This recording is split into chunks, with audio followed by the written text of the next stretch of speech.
Here's how to upload a video that you've already edited to Instagram Reels. First, click the blue plus sign on the bottom left side of your screen.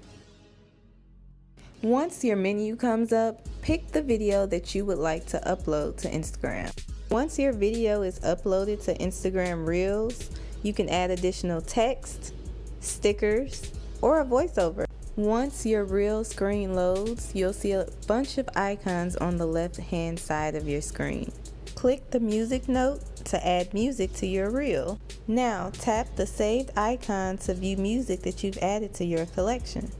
Once you find your sound, you're good to go. In the Instagram app, you can also do your own voiceover.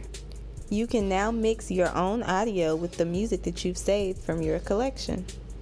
Now it's time to choose your cover photo. You can use a screen grab from the video, or you can click Add to Gallery at the bottom of your screen and choose your own photo.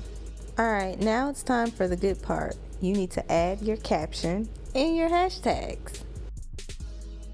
Here are a few notes. Make sure that you crop your profile image to fit into the square on your feed.